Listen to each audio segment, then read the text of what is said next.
ആലപ്പുഴയിൽ പ്രതിഷേധം ബലം കണ്ടു. ആലപ്പുഴ മെഡിക്കൽ കോളേജിലെ അഡ്മിഷൻ ബുക്കിന് പണം ഈടാക്കാനുള്ള തീരുമാനം പിൻവലിച്ചു. പഴയ പോലെ 10 രൂപ മാത്രം രോഗികൾ നൽകിയാൽ മതിയെന്ന് ആശുപത്രി സൂപ്രണ്ട് വ്യക്തമാക്കി. പുതിയ സർക്കുലർ നാളെ പുറത്തിറക്കും.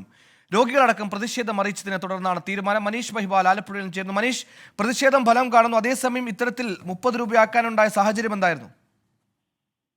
സർക്കാരിന്റെ സാമ്പത്തിക പ്രതിസന്ധി അതിരൂക്ഷമായ സാഹചര്യത്തിലായിരുന്നു. പ്രിന്റിംഗ് പ്രസിൽ നിന്നും സർക്കാർ മെഡിക്കൽ കോളേജിലേക്ക് എത്തിച്ചിരുന്ന അഡ്മിഷൻ ബുക്ക് അത് പിന്നീട് സ്വന്തം നിലയിൽ തന്നെ മെഡിക്കൽ കോളേജിന് അത് എത്താത്ത സാഹചര്യത്തിൽ 30 രൂപയ്ക്ക് കൊടുക്കേണ്ടത്, അതായത് അവരുടെ തന്നെ പ്രിന്റിംഗ് പ്രസിൽ വികസന സമിതിക്ക് തന്നെ ഈ ബുക്ക് അച്ചടിച്ച് വിതരണം ചെയ്യാൻ 30 രൂപ ആളുകളിൽ നിന്ന് ഈടാക്കുകയും ഇതിന്റെ സർക്കുലർ ഇന്ന് പുറത്തിറക്കുകയും ചെയ്തത്.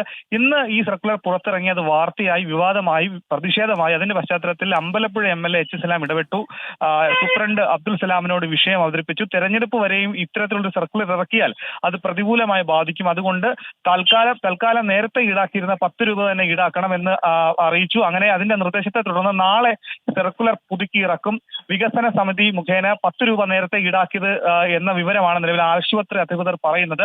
വലിയ പ്രതിസന്ധി ആലപ്പുഴ വണ്ടാനം മെഡിക്കൽ കോളേജ് നേരിടുകയാണ്. നേരത്തെ CT സ്കാന്റെ പ്രവർത്തനം മിനിഞ്ഞാന്ന് നിലച്ച് ഇന്നലെ വൈകിട്ടോടുകൂടിയാണ് അത് വീണ്ടും നന്നാക്കിയെടുത്തത്. ഒപ്പം തന്നെ ഹൃദയ ശസ്ത്രക്രിയ അടക്കം ഉള്ള പ്രവർത്തനങ്ങൾ താളം തെറ്റുന്നു. സാധാരണക്കാർക്ക് സൗജന്യമായി ലഭിക്കേണ്ട മരുന്നുകൾ പലതുമില്ല എന്ന് തുടങ്ങുന്ന വലിയ പ്രശ്നം അതിരൂക്ഷമാവുകയാണ് ആലപ്പുഴ വണ്ടാനം മെഡിക്കൽ കോളേജ്. എന്താണെങ്കിലും പ്രതിഷേധത്തെ തുടർന്ന് ഈ 30 രൂപ ഈടാക്കാനുള്ള സർക്കുലർ തീരുമാനം പിൻവലിച്ചു. തെരഞ്ഞെടുപ്പ് വരെ ആണ് ഈ തീരുമാനം എന്ന വിവരം കൂടിയാണ് പുറത്തു വരുന്നത്. സുഹൈൽ, ശരി, പ്രതിഷേധത്തെ തുടർന്നാണ് തീരുമാനത്തിൽ മാറ്റം.